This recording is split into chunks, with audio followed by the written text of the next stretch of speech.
Penvision TV presents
আর কয় টাকা? আরে 50 টাকা কেন ভাড়া? ন্যায্য ভাড়া 30 টাকা ভাড়া। এই আপনাদের বেশি বেশি নিয়ে অভ্যাস হয়ে গেছে। ন্যায্য ভাড়া সেটাই রাখবেন। নেন 50 টাকা ভাড়া। না 50 টাকা কেন হবে? 30 টাকা ভাড়া। বেশি বেশি নিয়ে অভ্যাস হয়ে গেছে আপনাদের।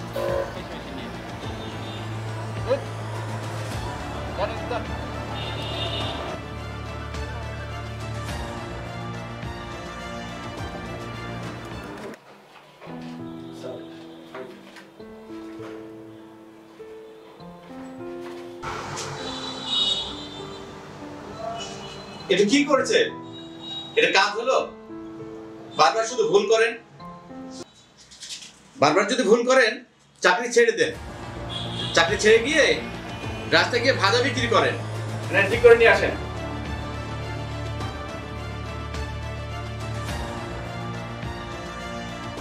যত সব।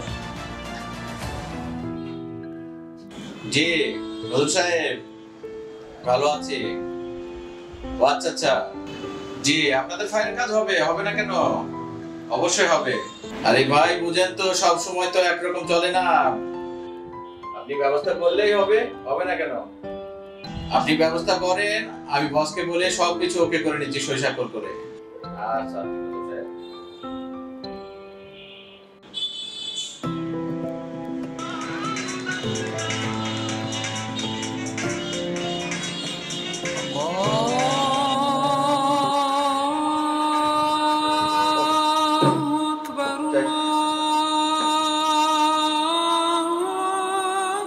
করে আসি,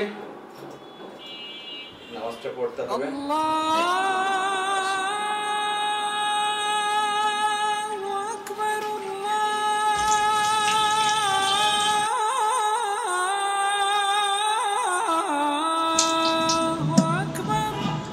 আচ্ছা, আমি তো পানি নিয়ে গলার ভিতরে গড়গড়া করলাম, পানি কি ভিতরে চলে গেল নাকি?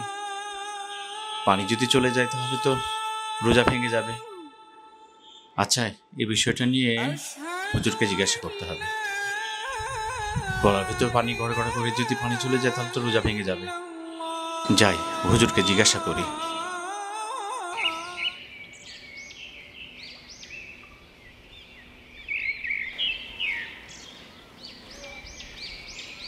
আসসালামু আলাইকুম হুজুর। ওয়ালাইকুম আসসালাম ওয়া রাহমাতুল্লাহ। ভালো আছেন? আলহামদুলিল্লাহ হুজুর, আপনি কেমন আছেন? আলহামদুলিল্লাহ ভালো আছি। হুজুর ওযু করার সময় গড়গড় করছিলাম। গড়গড়ের সময় মনে হলো যে ভিতরে পানি ঢুকে গেছে। পানি যদি ঢুকে যায় তাহলে তো রোজা ভেঙে যাবে। এই জন্য হুজুর আমি চিন্তিত। এখানে আসলাম আপনার কাছে সুপরামর্শের জন্য। মাশাআল্লাহ, আপনি যে এরকম ছোটোখাটো বিষয়গুলো নিয়েও ভাবছেন, এটা খুবই আনন্দের বিষয়। কিন্তু ভাই, যদি কেউ অজ্ঞতাবশত কিছু খেয়ে ফেলে, একদম ভরপুর পেটও খেয়ে ফেলে, তবুও কিন্তু তার রোজার কোনো ক্ষতি হবে না।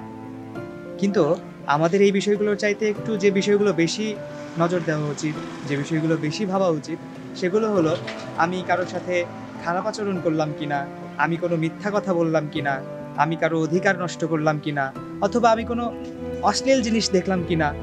এইসব বিষয় যদি কারো দ্বারা সংঘটিত হয় তাহলে আল্লাহ রাসূল সাল্লাল্লাহু আলাইহি সাল্লামের ভাষ্য অনুযায়ী রোজাদারের রোজা সম্পূর্ণ বরবাদ হয়ে যাবে।